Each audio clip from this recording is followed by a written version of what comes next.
everyone. Welcome back to another episode of the Hawk Zone Rundown. Tonight, I'm running and flying solo here on my own. Ryan's got a couple things he's got to attend to, but never stops us from giving you guys the content that you deserve.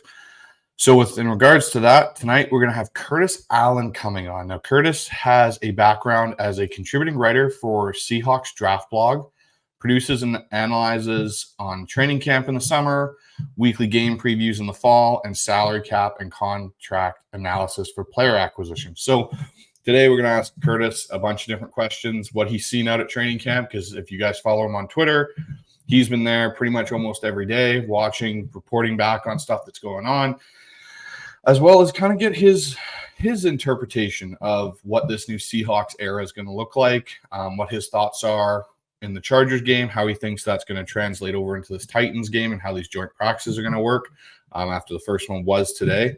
As well as we'll ask him a couple questions about the Seattle Seahawks, contract situation going into next year. What would a contract extension look like for a DK Metcalf or a Geno Smith? And even maybe Connor Williams, if he plays well enough and is a fixture at the center position for us this season, what does a contract extension looks like for him as well? So after the break, Curtis Allen from Seahawks Draft Blog. Well, I'm the best corner in the game. Look at this run. What a run. Marshawn Lynch. Get off me. DK. Yes, sir. Hey, it's John Schreiner with the Seattle Seahawks. And Washington's got a win. Leon Wilson to catch. Jackson, Smith, and Jimbo. The Seahawks are going to host the NFC Championship. Every year, the NFL does. Is it going to be another 9 and 8? Players who've got to finish something. They have to fix the offensive Part of his success and part of ambition of being the LOB Want to hear that's trading DK Metcalf. Play him aggressive. This is the Hawk Zone Rundown with Ryan and Bryce. I've got Curtis Allen here from the Seahawks Draft Blog joining me tonight on the Hawk Zone Rundown. Curtis, thanks for taking the time. I appreciate you having me on. I enjoy your show, and it's a privilege to be on. So thank you very much. So Curtis, tell our listeners a little bit about, how you became a Seahawks fan and kind of got into this whole cap analysis and that kind of stuff. Well, I was born to be a Seahawks fan. I grew up in the area, Pacific Northwest. So that was just, natural. That's what you do on Saturday is Huskies, Sunday is Seahawks. So that was always part of the package. And, in a lot of my teen years and older years after that, Mike Holmgren came in. They had a really good team. And honestly, in Seattle, it's always been a football town. We love the Mariners, et cetera, but it's a football town. So as far as the salary cap goes, my background is in data analysis, accounting, spreadsheeting, all day long. And what does this tell us? Not just plunking numbers in a cell.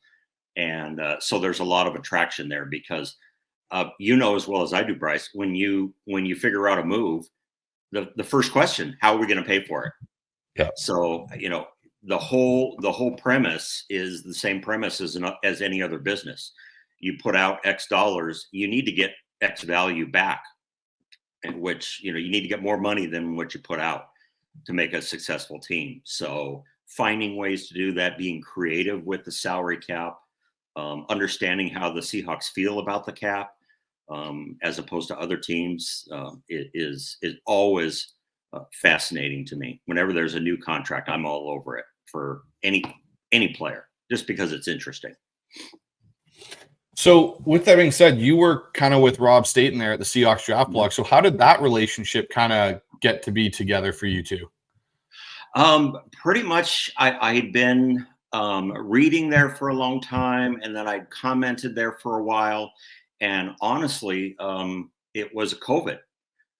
We were stuck at home, couldn't go outside, couldn't do activities, couldn't, work. I was working at home. And so I just kind of started to, pass the time, started doing little write-ups in the comment section about anything I could think of, what I'm looking for in this game this week. How much money the Seahawks have, so on and so forth. And it almost grew into like a subsection of the blog. And Rob was gracious enough. He just said, "Hey, come on and write articles." So, that relationship matured. Let's see, that would be 2020 or so. So the last 3 years I've been writing what I call the watch points for every single game. Just little things that I find curious, things that are interesting, things the Seahawks can attack on a weekly basis against the opponent. And then I started writing, cap articles, and it just sort of rounded out what Rob does so well. He does the draft analysis, the team building. And so I brought in the financial aspect and then the boots on the ground stuff with the week to week watch points. So yeah, it's been a real treat, and it's been a lot of fun. Yeah, no, I personally, I followed Rob for a really long time. And then obviously when you came on board, I even started following more. I read your guys' stuff religiously, basically, throughout the last couple of seasons. So I was curious how that all kind of came together. But speaking of the fact that you've been, a fan since Holmgren, same for me. I've been a fan basically since Holmgren came into Seattle. How do you, since you've been at camp this year, find camp this year compared to, say, the last 14 under Pete Carroll? What are the differences you've noticed? Well, to give you a background, I'd probably gone to every training camp, fan experience game that you can go to, at least a smattering of them each year for the last 7 or 8 years, probably, except for the COVID year. So what really stood out to me is the first day when you walked in. I was at the very first day the fans could go to camp. The music was at about 70 to 60% volume. And it just sort of struck me. And Mike McDonald actually said, "Well, yeah, we want to be able to talk to the players and give them instruction during the camp." So, that kind of immediately set a tone to where, okay, we're here, we're going to work hard, we're going to be organized, and we're going to communicate well together over camp. I think Pete Carroll over the years had a very effective way because he had so many strong personalities. He had, so much to put together with his team that, dancing around and Pete throwing the football, in practice and, having a lighter touch. It was effective. But as the years went by, that just, week 7, week 8, week 9, we're talking about we can't do the defensive fundamentals. Week 17 last year, we can't tackle. Oh yeah, we're going to fix it. We're going to go back to the fundamentals of tackling and fix it. So I would venture a guess to say that's not going to be a problem this year. What I saw was an organized camp. I didn't see any players just sort of dragging their feet from one drill to the next. It looked like they had mapped out, okay, you do this drill, and then you go over to this field and do this drill, and then we're going to come back and do this drill, and then we're going to do this drill. And so every time the air horn blew, the guys were just, okay, this is what we do next. So in a climate of these practices where you can't practice much anymore with the new NFLPA rules and everything, you really have to get the best you can out of the practices. And this is just a scattershot guess, but I would guess that players got about maybe 15 to 20% more reps with Mike McDonald than they did with some of the Pete Carroll practices. Wow. So it's impressive. It's been very impressive from that aspect that, we're organized, we're on it. And, we have players that seem to be engaged quite a bit. And, early on, you could see Mike McDonald. There was one, who was it? I think it was Dodson or Baker, that he wasn't sure about a setup, what a formation. And Mike McDonald was talking to him like, oh, okay, you don't know the setup? Okay, let's it's this and it's this and it's this.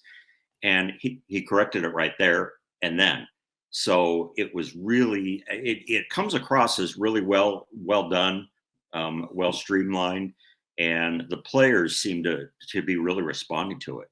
there isn't a vibe of a taskmaster, and the players are dragging from one drill to the next, and we're not getting water, and we're doing 2-a-days, and it's 90 degrees out, and nothing like that. No, the players seem to really have bought in. So that's an interesting thing you said. A couple things you said there, Curtis, that really kind of interests me was the additional reps that the guys have been getting. So like the 15 to 20% more reps, which is kind of a huge thing. Because like you said, in this era of the NFL, you don't get a lot of kind of kicks at the can there with reps and practice and stuff. It's really kind of, hey, we got to protect the players and protect the amount of time that they're on the field. The other thing is the mentality kind of that you were talking about of like how things were dragging and the Pete Carroll kind of era, like, yeah, like, hey, like I'm going to throw the ball and I'm going to do this, and how well orchestrated the Mike McDonald practice plan per se is in the setup. Do you think, like, obviously, since like you said, you've been at all the training camps except for COVID, did that change with Pete? Like from when he first got there to kind of near the end of the last, say, 4 to 5 years, did it kind of peter off on that? Or was that always kind of a trend for Pete, was kind of the bouncing around and all that? Or was there more coaching earlier on? Yeah, that's a good question. I think what happened is, and this isn't an original take, is it just sort of players just started kind of tuning out. I think some of the choices that Pete made as far as coordinators and position coaches weren't the best. And I think there was just not a good formulated plan in the last 5 years or so.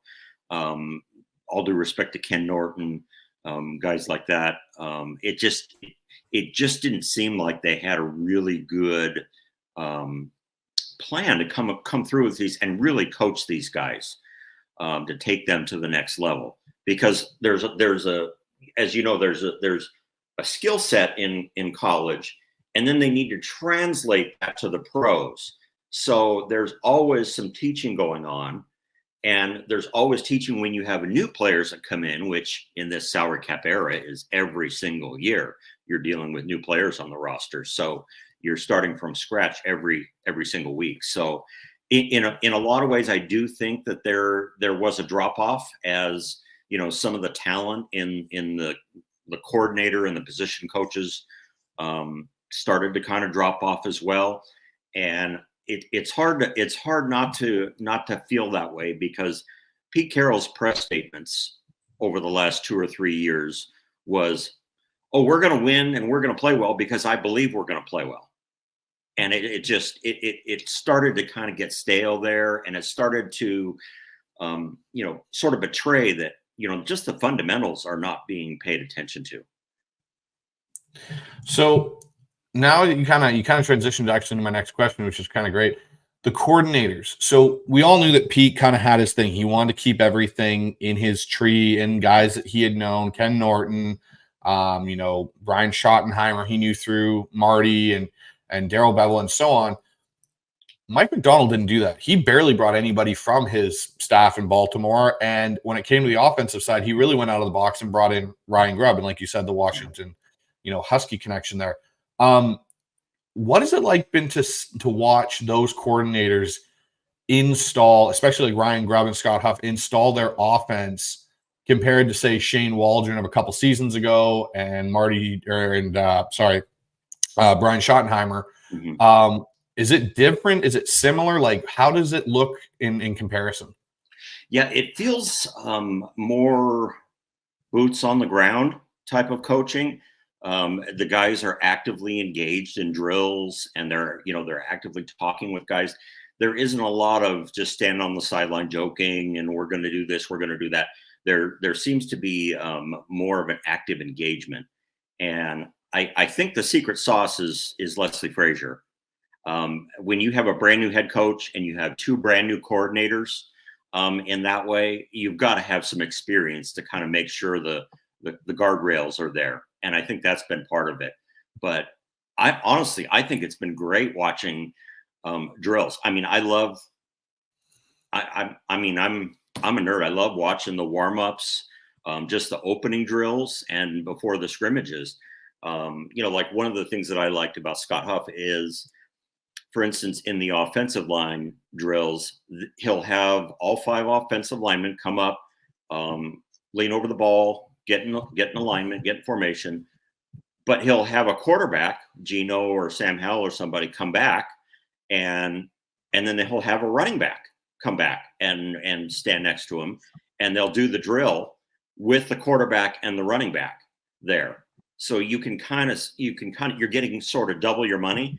You see how, Ken Walker can kind of develop his vision a little bit, and you can see with Geno, okay, here's a lane that might come free, or here's a pocket that might be, if I take a couple of steps to the right when they do certain drills. So I think that was very smart. I think there was always with a lot of coaches, not just Pete Carroll, is okay, offensive lineman over here, defensive lineman over here, wide receivers over here, quarterbacks over here, running backs over here, and everybody's doing their own thing. Now, okay, let's put it all together. And this is a little bit more like, okay, let's put everybody together and do some of these drills. Now, that doesn't mean every drill they did had multiple alignments, but those were just some of the things that I noticed. Like in the warm-up drills, the offensive linemen worked against each other. And I really like that, to kind of get the idea of, like, when you're rushing, what are you trying to do? And just to see the other side of the game. So, yeah, I thought they did well. I thought they were crisp. There was just, okay, let's run it back. Let's do it again. Or, Huff's not afraid to stop the drill and go, no, let's do this again. I want to show you how to put your hands here and do this. This is what I'm looking for. So, yeah, I think it's very much more, I don't want to say regimented, but it's definitely more regulated, for lack of a better term. And I think it's great. So it seems like it's been like a good transition out of the Pete Carroll kind of more looser, laid back to, we've got young players, because they do have a very young roster. I think the age in the NFL, they have like the 10th or 7th youngest roster in the NFL this year. So clearly the regiment and the actual organization is probably paying dividends. Obviously, again, you've been at camp basically the whole time. Who are some guys that maybe you didn't have your eye on that have kind of stood out to you? And then who are some guys that you think could surprise some people that could get cut at the end of training camp in the preseason? Yeah, I think I'll be honest, I never paid much attention to Brady Russell last year. He was a special teamer. He had something like 300 snaps on special teams, and probably like a baker's dozen on the offense, and no targets, no nothing. He seems to have taken a step forward, and the team really likes him.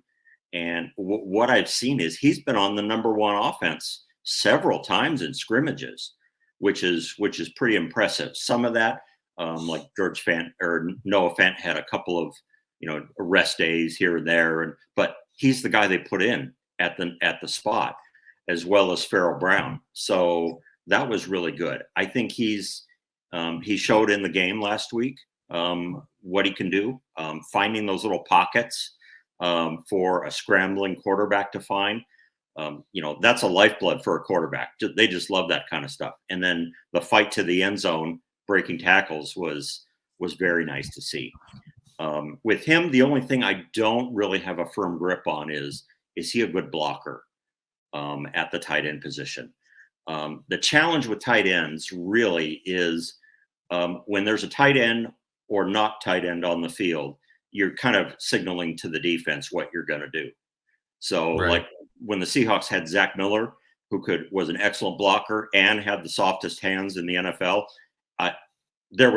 you couldn't read them. You couldn't get a read on what they were doing. So, Noah Fant is adequate as a blocker. He's gotten better, but he is definitely a downfield weapon. So there's that. The other guy that I really like is Aesop Winston. He's come through, and again, he's a second-year player as well that seems to have taken a nice step forward this year. He has shown to me in camp that he has that sort of, I don't want to say he's a Doug Baldwin, but a Doug Baldwin-like ability to kind of find those gaps to, here's my out, here's my hot read, and so on and so forth, and be a good resource for the quarterback. So he was on the second unit with Sam Howell, And he and Sam Howell almost immediately were hitting it off as far as chemistry targets. They had a really good chemistry there. So he's got an ability that they might have to find a place for on the roster, as well as the return game. I have no clue what they're going to do in the return game. Yeah, there's just too much variable to know. But he offers value there too. He offers value on coverages, so kind of like Doug Baldwin did back in the day. So there's a really good weapon. It's just a matter of how they feel about Laviska Shenault and how they feel about Tariq Young, and then how they feel about, do they keep six wide receivers or do they go to 5? So there's a lot there. On the defense, I think Mike Morris has been an interesting piece, especially of late, because he didn't start on the active roster. He started off still kind of banged up from his injuries, but since he's come back, he's been an interesting chess piece for Mike Macdonald. So he's big. He can work inside. He could work outside. And one of the things that I saw all camp that I can't stress enough, there were scrimmages where the defensive line formation was never the same from snap to snap. Like the linemen were just moving all over the field. So 1 minute Jaron Reed's on the inside, then he's on the edge. Byron Murphy, he's off the left guard. Now he's off the right guard. They did a couple of crazy formations at one time. They had one where they had Jaron Reed on one edge, Leonard Williams on an edge, and no one in the middle. And then Chenna Nwosu and Tyrese Knight sort of snuck into that gap right in the middle over the center as kind of a pre-snap blitz look. And it was a successful look because they stopped him on that play. So Mike Morris has kind of that flexibility and that versatility that it's hard not to write players off when they come in from the draft, they get hurt, they miss a whole year. They weren't a ballyhooed draft pick anyway, but I think he might be an intriguing pick for the defense there. And of course, he's a top-notch cover corner. He's a shutdown corner from that rep in the Charger game. That was awesome. Well, the thing that I liked about that in the Charger game, watching Mike Morris do that, was the first time like our guys didn't just drop into a spot. Like they understood what their job was out there and understood that, hey, if this guy does this based on his split, this is where I get myself to. I can't remember how many times we've seen, Frank Clark or Mario Edwards last year, whoever drop into the zone. And it was like, you're just covering grass. You don't understand what you're doing out there right now in this scheme. So you're basically useless. We might as well have you rush the passer. Speaking of guys that lost a year and then came back and kind of had a decent year, like, what is your kind of view on Darrell Taylor now? Because he's missed a bunch of the camp. Last year, he really, really struggled. The year before that, he had 9.5 sacks. So that was kind of like the thing that kind of, I think, is keeping him around. Because it looked to me that Derek Hall has taken a step coming into this season. So you've got Chenna, you got Boye. Now Derek Hall looks like he's, potentially going to be that other guy that's going to really be an all-down rusher potentially and what he could grow into. Yeah. And even Nelson Caesar looks like another good young edge player. Is Darrell Taylor's time running out here in Seattle, especially this training camp, to actually be able to make this team? Well, it's funny you asked me which players I might be surprise cuts. That's my number one is Darrell Taylor.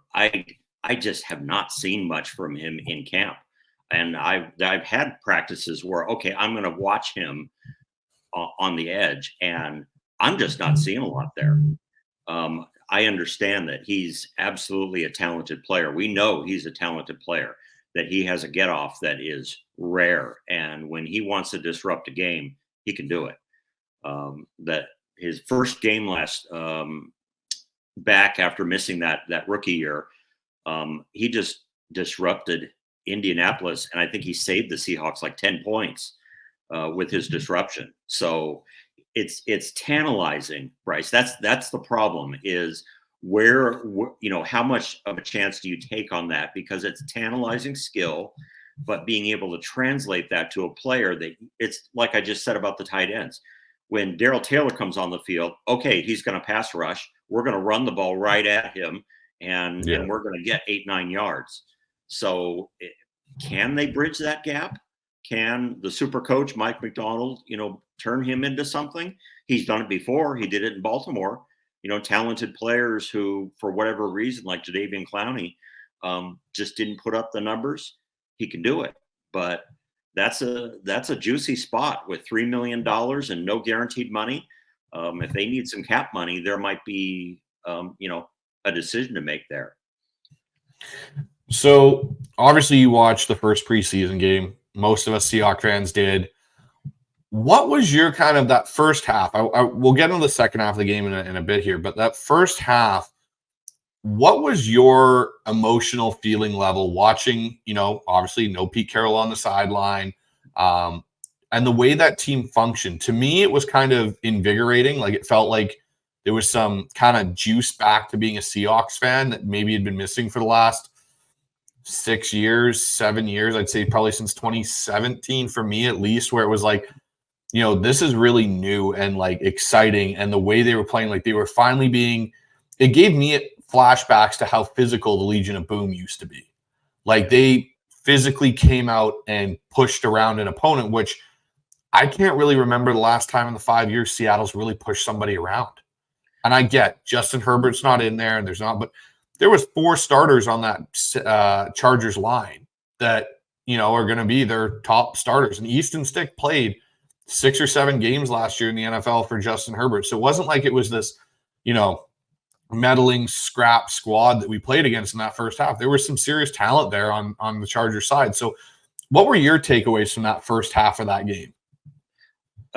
Very similar to yours. I think, you hit on a point, like with Mike Morris dropping in coverage. It wasn't just, I'm going to run to this spot and see what happens. And it was purposeful. The players, their lineups, they had definite assignments. I think it's been documented there was maybe 1 or 2 missed tackles for a preseason game. That's pretty great, especially the first game where you're really running and hitting players. That's pretty good. I felt the pass rush with 4. That's the key. I mean, that's the golden ticket right there. If you can get pass rush with your front 4 and not have to blitz as much, that opens up so much else for the offense to do, or the defense to do. So I really like that. It seemed like the players, had a good sense of the purpose of what they were doing. Tariq Woolen seems like he's kind of, I want to say he's all the way back, but he sure looked good there. So that looked good as well.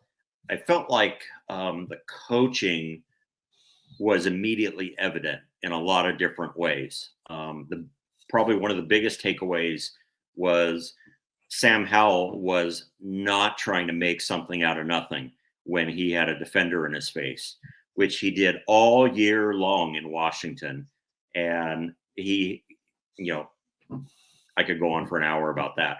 They basically threw him to the wolves. They were the highest pass team in the NFL, and they just said, go out and win the game for us. So it's kind of hard to, well, he shouldn't have done this. He should have. Well, yeah, but he had a whole year of that drilled into him.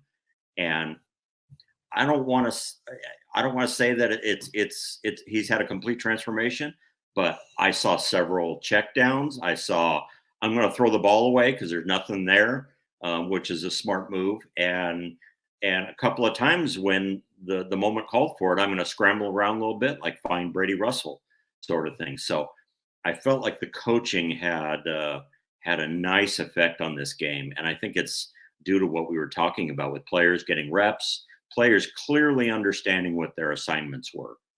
And I know that sounds, I wish that didn't have to sound so positive, because we had players on the Seahawks like, what was it? Trey said, after the Minnesota game, he's like, I'm not sure what the what the team wants of me at cornerback.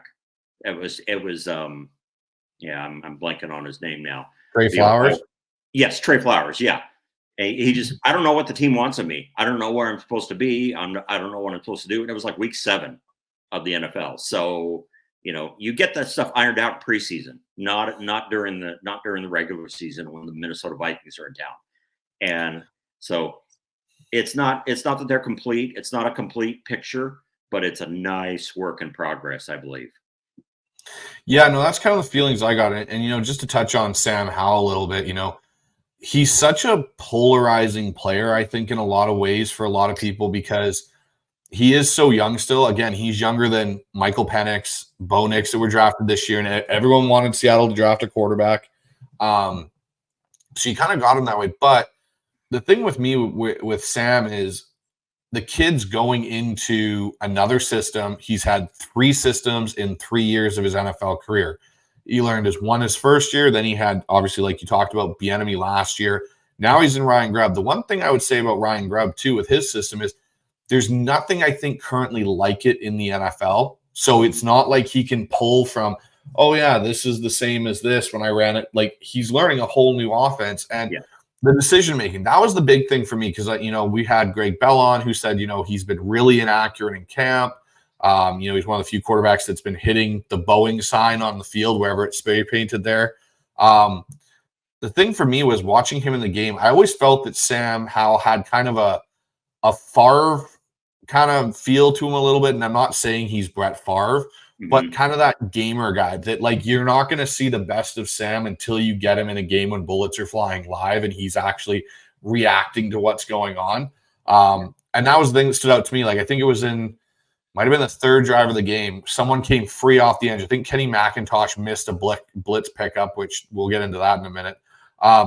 And Sam got hit, spun out of it. And instead of what you said, trying to make something happen, he just threw the ball away and they lived for the next down. Those are things I want to see from Sam Howell, and then make the easy completions. Like, he missed a few, but make the throws that are there for you. And I thought Ryan Grubb did a great job of giving him easy throws to start that game and to get into that game. The other big thing for me that stood out, and I know as you as probably an avid Seahawks fan as well, we didn't do the 3rd down and long give up. Here, we're going to run a draw right now and get 2 yards and punt the ball. Like, Ryan Grubb had things. I think there was one to Easton, Aesop, where he was open on a dig, and it was like, oh, we schemed something open on 3rd and +10. Like, this is unheard of. This isn't a normal Seahawk thing to do. So I think, what you've been saying about, the reps, understanding what their responsibilities are, their job, definitely could be seen very early and evidently in that game from the Mike McDonald era. What is your take on George Halani and Kenny McIntosh's battle? Like, how's it looked in training camp to then what you saw against the Chargers? I take a look at those guys, and I think they both could make the roster this year. It wouldn't shock me if they both did. I was really high on McIntosh when they drafted him. I thought that was a steal in the 7th round.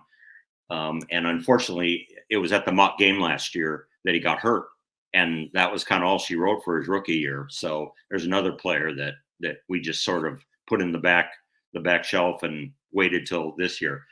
But I think they kind of want him to be a Travis Homer, a guy that can come in on 3rd down, take a swing pass once in a while, and surprise everybody, be an up back on a punt team, return some kicks and things like that. But he's not there yet.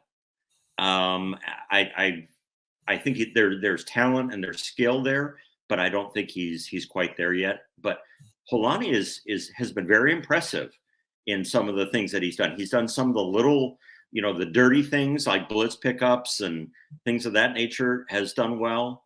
He had a nice touchdown run that was really good. He's looking in camp like a guy that is, when he gets the ball, he has his read. He's going to hit that read and then go. So one of them, I think it was McIntosh.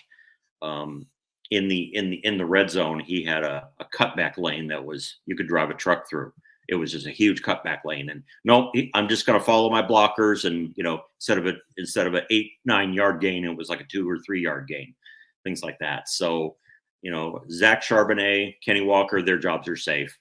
But I think, as backups and occasional pieces to come in, I think they're both usable. So one last group I wanted to touch on in this game. I had my own takeaway from it, which kind of differed from actually Greg Bell. So I kind of want to get your opinion.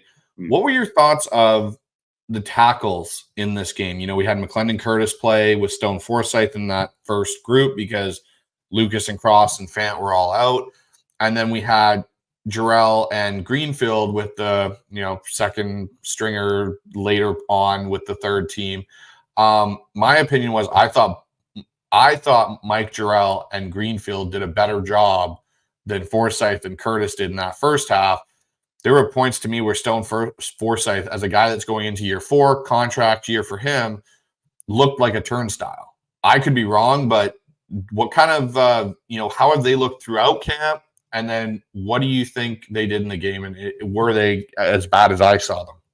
Well, on Twitter, I post 4 categories. Loved it, liked it, disliked it, hated it. I'll let you guess which of the offensive tackles where they got. I hated the offensive tackle play there from those 2 guys. And honestly, it has me. People are talking about the guard spots and the center spot. I totally understand that. But I'm really concerned about the tackles. I did not see anything that I really liked about McClendon Curtis or Stone Forsythe in that game. I think Stone Forsythe, he's a gigantic human being. And in a lot of ways, when you're on the line, that can actually play against you as far as leverage goes and, making sure you're in position. And he got turnstile, more times than I'd really like to see in a preseason game. So I'm hopefully maybe he'll redeem himself Saturday against the Titans and they'll have a better game.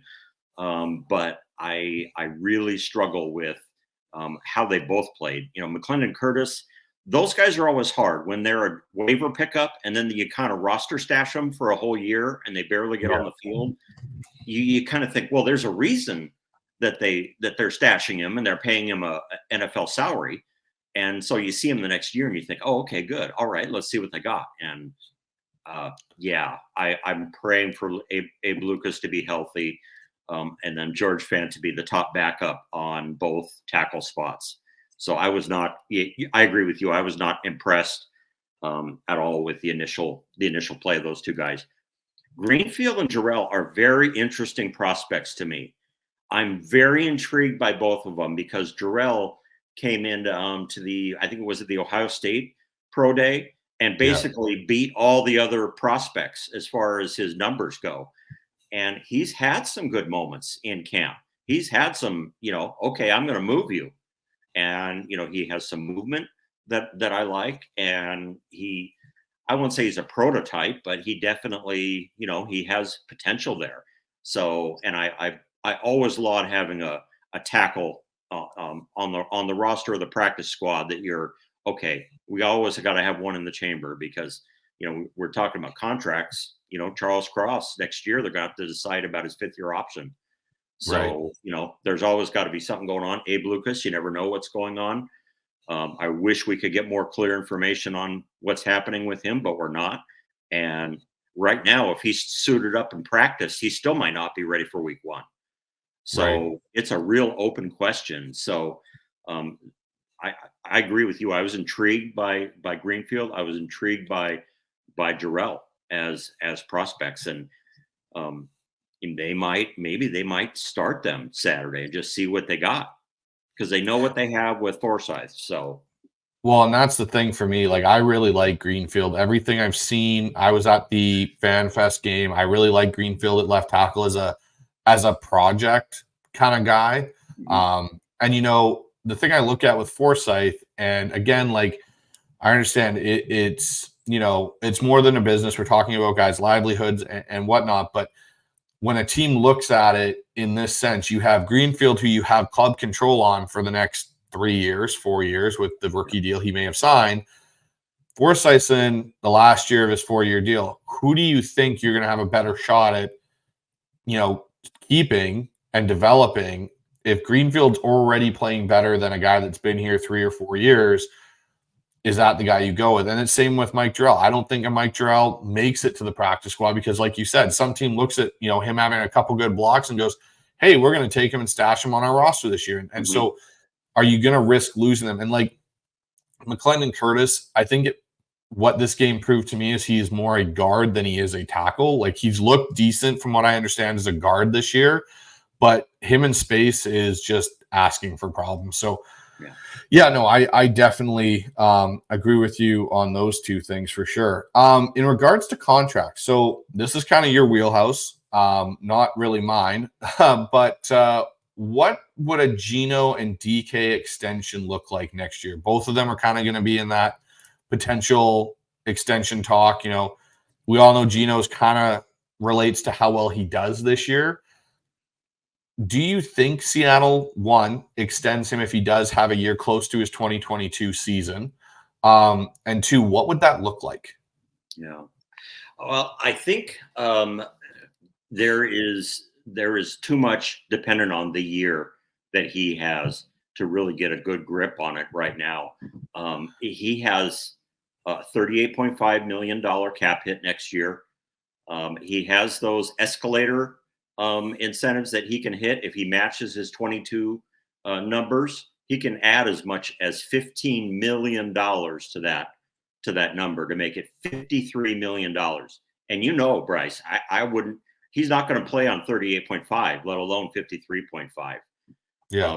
But if he hits those numbers, that's the whole point of the contract that they signed was, I want you to prove it. I want you to force us to extend you, restructure you, do something with you by my really good play.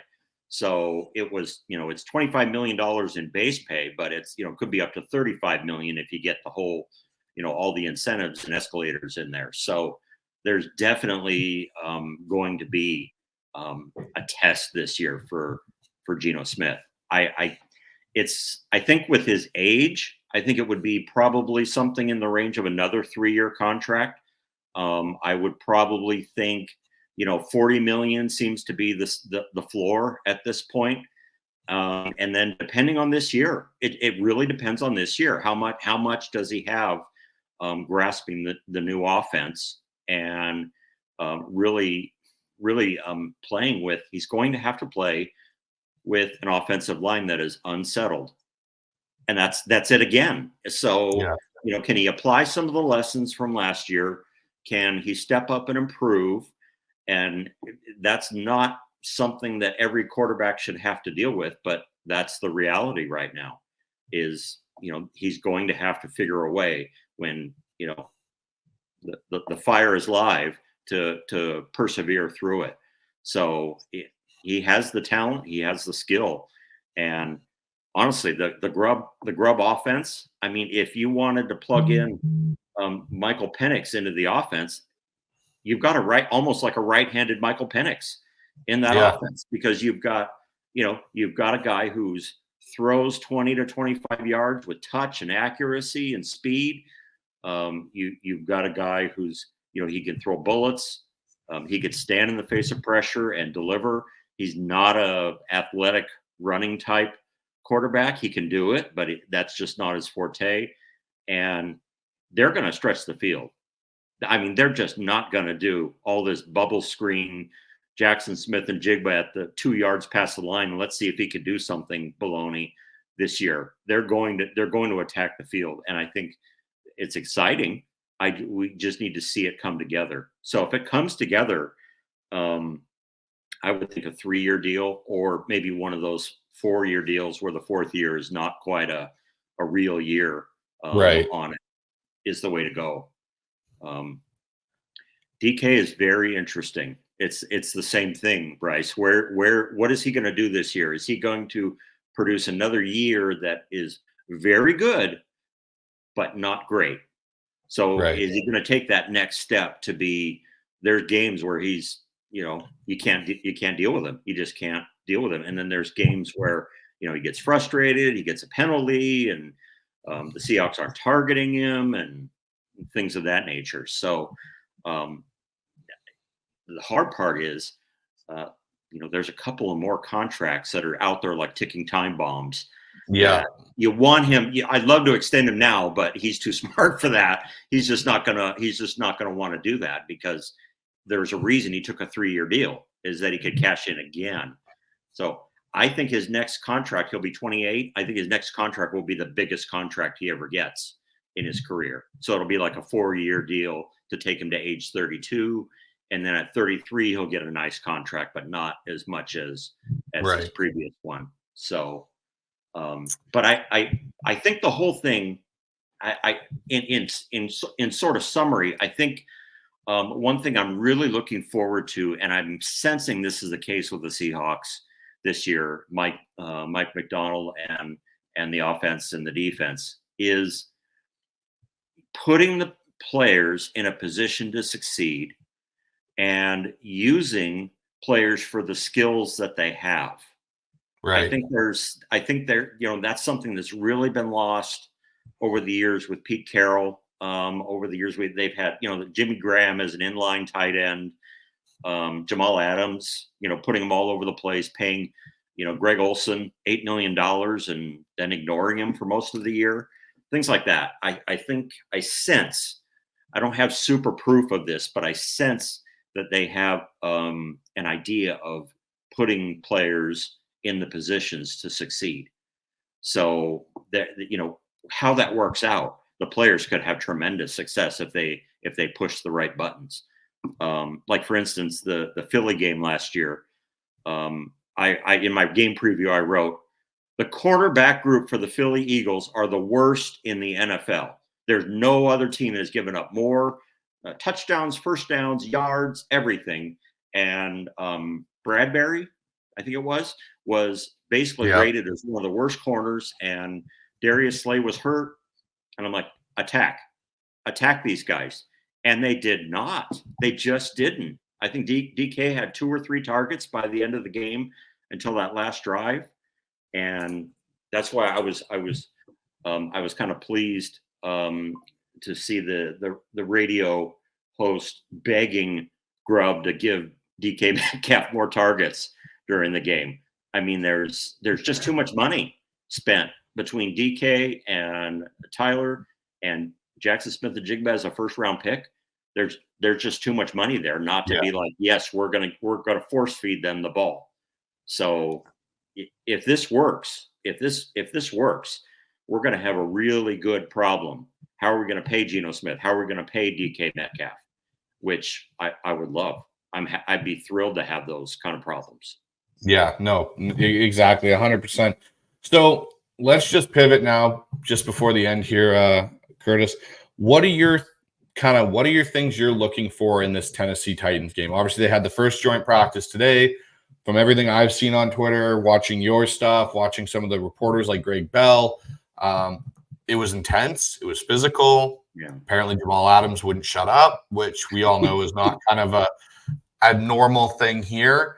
Apparently, he also got run over by a couple of guys on the Seahawks too at points, and I think DK and Ken Walker both ran him over. But what are some of the things you're going to be looking for, in game 2 here for Seattle? Yeah, and just to add on to that, pile on, JSN juked him out of his shorts right off the line on a one-on-one drill. So I don't know what they're doing, putting Jamal Adams on Jackson Smith-Njigba. I mean, well, they're clearly trying things. That's just not fair. So I think what I'm looking for in this game mostly is the stuff that we talked about with the offensive line. I really would like to see them take a step forward. I think there's a growth period that they could take and just apply some of the lessons. Like I thought Christian Haynes had a good game. He did have a couple of misses, a couple of things that were concerning, but for a first preseason game of a rookie, not bad at all. So, they really haven't used him in the number 1 offensive line at all.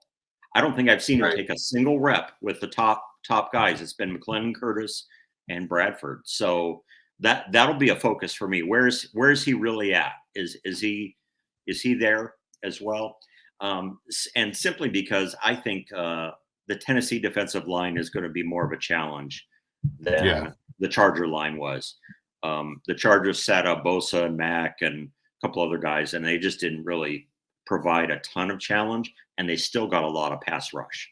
So I'm the guy that likes to, throw you in the fire, see what you can do, and see with that. So I'm looking at the offensive line, and then I think the wide receiver battle with Aesop Winston, Derek Young, and Laviska Shenault is going to be real fascinating. I don't think D. Eskridge is going to make it. I just don't. I wish him the best. I just don't think he's going to make it. He just doesn't have enough impact, and they don't have room to just have a returner on the roster with that. But it's fascinating because each of those guys presents something to me completely different. So you've got Aesop, who is kind of a Doug Baldwin Swiss Army knife, kind of unassuming, a little smaller, and can just get into spaces and deceive you with his speed, especially when he cuts. Then you've got Derek Young, who's got all the profile of a serious wide receiver, and he can run inside. He can run the X and the Z as well. And then you've got Laviska Shenault, who's great in space. And then do you want to add that as an element to your offense where you're pushing the ball down the field, downfield, then you're running, and then you pop him over to a bubble screen as a kind of a backbreaker move. And then he has value in the return game. So those three, I think, I don't want to say they're dead even, but it's a real tight battle between those three guys. And I'm looking forward to seeing that. Yeah, no, I agree with you on D. Eskridge. Like, watching this game this past weekend versus the Chargers, just to tie it back a little to that, I thought the bubble screens that Laviska Shenault did take, and he made 12, 15 yards out of them, killed D. Eskridge in a lot of ways. Yes, he had his 20-yard jet sweep, which, again, I think Mike McDonald mentioned it. George Halani made the huge block on that, which he loved. I just don't see a role for D in a lot of ways, and it's sad because I think he has potential. I think he could have been really special as a utility player, kind of like a Deebo Samuel, maybe not to the same extent, but injuries have kind of really, again, shortened his impact ability with this team, and he wasn't drafted by this coaching staff again. So I think that's a big thing. Like you said, the other thing too, if you think of our top fours that are locks, which is DK, Tyler, JSN, and Jake Bobo, Derek Young's, Laviska Shenault, or Aesop Winston Jr., they all, like you said, they all kind of offer something different. They're not the duplicates. Like Derek Young, yeah, he's big like DK and Jake Bobo. Aesop's kind of a route runner like a Tyler and a JSN. Laviska Shenault's kind of his own beast and animal in his own right because of what he does. I'm going to be interested on the center battle because I still think there's one going on, and it doesn't involve Connor Williams. When I was at the mock game, I was really impressed with Jalen Sundell, who they got from, I don't want to screw this up, it's either North Dakota or South Dakota. I'm pretty sure it's North Dakota State University. And even in the Chargers game, he looks like he's in control and understands what he's looking at front-wise. I believe his, RAS score was close to what Connor Williams was when he came out. And there's something to me that's like kind of like a thorn in my side with Olu. Like, I love Olu, but I don't know if he fits what Scott Huff and Ryan Grubb really want to do with this offensive line because he's a road grader kind of center. He doesn't have a lot of athleticism to get to that next level, and obviously, watching the Huskies, that's what their offensive line was able to do so well was, the screens, the pulls, getting to that second level. So I'm really interested, again, to see Christian Haynes. Anthony Bradford did stand out to me against the Chargers as like he actually looked good, like he moved people. So yeah, it'll be interesting versus Titans team to kind of see how that O-line stacks up. And I want to see another really good performance from that secondary. Like the four safeties look much better than the four safeties we had last year. And that's speaking on having, no longer having Diggs and Adams. Like Kobe Bryant looks like a safety. He finally looks like he's in the right position for him at the NFL level instead of playing corner. Yeah.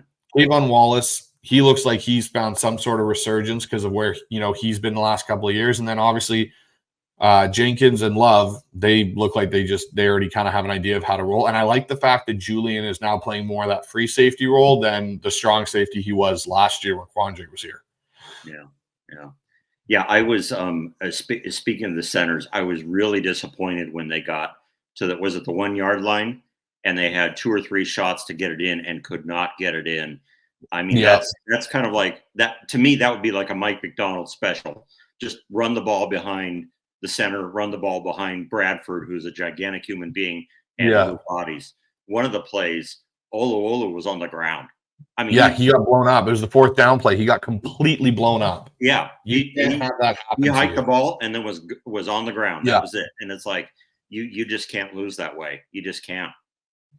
I mean, I understand the call, but yeah, it'll be interesting to see because there is part of me that thinks that they may try and sneak like a Jalen Sundell onto the practice squad for a year and keep him and build him, and then next year maybe Olu is traded because they they extend Connor Williams and they keep Jalen Sundell as your backup center because the profiles kind of match up in the scheme wise.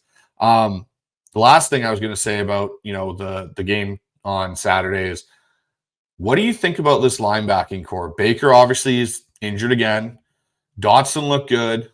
You listen to Mike McDonald talk about Therese Knight this week. Definitely from what I saw, and I thought he played well. Clearly, he definitely missed some assignments in there from Mike McDonald's perspective. Yeah. John Radigan looked good. Now he's hurt.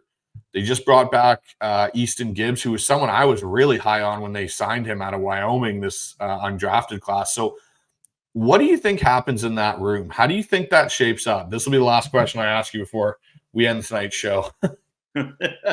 I think it's going to be very interesting to see. It's actually what you talked about earlier. Do you go with a player that has higher potential, but immediate value is not quite there yet, but you've got something to work with?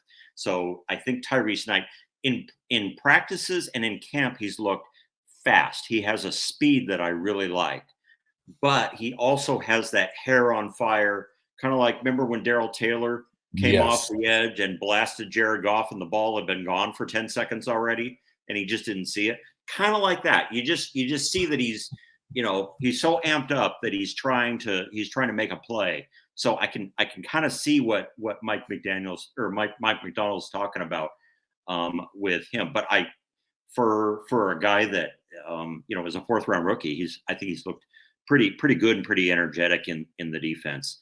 But I think John Radigan has probably seen a more coaching, more benefit from coaching than almost anyone from this new staff. I think I had never seen him play like that. Running through the gap, almost getting that safety on the play. Yeah. That was not something that John Radigan featured at all. And to be honest, it wasn't something that even Cody Barton featured. He just, was just reacting to things. So I see him definitely making the team unless his injury is a problem. But I have no idea what to say when there's a hamstring injury. Is it just your put it on the couch and putting it up for a couple of days and then you're done? Or is it, like Jackson Smith-Njigba, they had him all off season in his rookie year out until camp because of that injury. And they're just making sure that he was okay. And he was. So I'm concerned about Jerome Baker, but I think in the long run, he'll be back. He'll be able to play at least 10, 12, 15 games, and he'll be a good, effective matchup with Dotson. I just want them to develop that chemistry together of playing together, which you really do need. But the optimist in me, Bryce, this defensive line is so much better than it was before. That the linebackers, I'm not saying that, they don't have to do a job. They don't have to know their assignments and play well, but it's much easier now. And that's something, if you've read anything I've written over the last 5 to 7 years is, when you say, a quarterback, he needs offensive linemen to block. Well, Bobby Wagner's our defensive quarterback. They gave him no linemen to push around, and he's going to be the centerpiece of our defense. Well, he's not. He never had bodies just moving guys out of the way so he could shoot gaps and read the offense as well. And I think that really limited his effectiveness. So I wrote in one of my camp previews, okay, today I'm going to focus on the linebackers. I didn't get to, because the defensive line wasn't letting guys through. They in scrimmages that, the run defense was great. The linebackers were where they were supposed to be to make a tackle, but they were like, oh, okay, you got Leonard Williams. Okay. All right. You got it, Jared Reed. Okay. All right. So, the defensive line, I think, can cure a lot of ills for this linebacker group while they still kind of get their feet under them and, work out some of the injury issues and the rookie issues and, fit John Radigan in there somewhere. I think that, that makes it a whole lot easier. That's the spoonful of sugar that makes the medicine go down easier. Yeah, no, I totally agree with you. The D-line this year is completely different than what we've seen, I'd say, since the Legion of Boom days, because the one thing, like you said about Bobby, the one piece I think that besides, age and injuries catching up was when Seattle let Brandon Mebane go. He was such a difference maker in the middle of that defense for Bobby Wagner and KJ Wright on keeping them clean the whole time. And you've heard KJ and Bobby both say how much Brandon Mebane was an importance to that team. We haven't really had a Brandon Mebane type impact in that interior, that D-line since him, basically. And now you look, we got Murphy, Leonard Williams, Draymond Jones. I think Jonathan Hankins is going to have a big role this year, and a sneaky free agent signing that we got. Watching John Radigan, this is my last point on Radigan in the game on last Saturday. He gave me flashbacks to Lofa Tatupu, the way he shot gaps and the way he was playing. And I've never seen that out of John Radigan in his time here. But clearly, like you said, this coaching and the way that it's being done, like something has clicked for him. Yeah. He finally looked like, hey, like if John Radigan suits up and plays linebacker for us with Tyrell Dotson, we're not in trouble. Like, we're actually going to be fine. It's not like you said, Cody Barton going there and going, oh God, like just don't do anything towards Cody Barton's side or we're in trouble.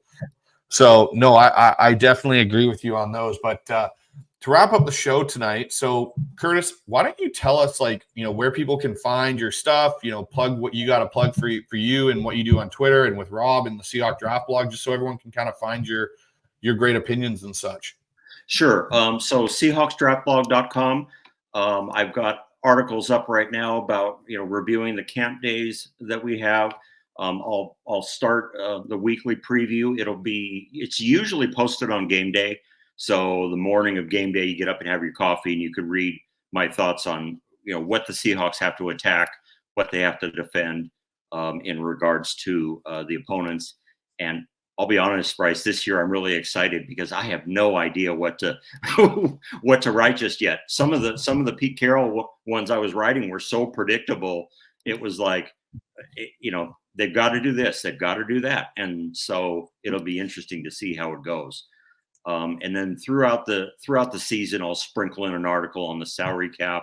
Where do the Seahawks stand? What decisions do they have to make? And then the last couple of years, in February, I've written a sort of a magnum opus 5,000 word article about the offseason, and here's their options, and here's something that they could do to make some changes. So those are always really enjoyable to write and read as well. So on Twitter, I am Curtis93969 at Curtis93969. All right, everyone. So that was Curtis tonight. Curtis, thank you so much for coming on the Hawk Zone Rundown. We'd love to have you back throughout the year. So hopefully that's something we can make happen. And everyone else, don't forget to subscribe, like the channel, follow Curtis's stuff online and through the Seahawks Draft Blog. And all right, Curtis, enjoy Saturday's game. And everyone else, we'll catch you on the next show. Go Hawks. Thank you very much. Appreciate it, Bryce.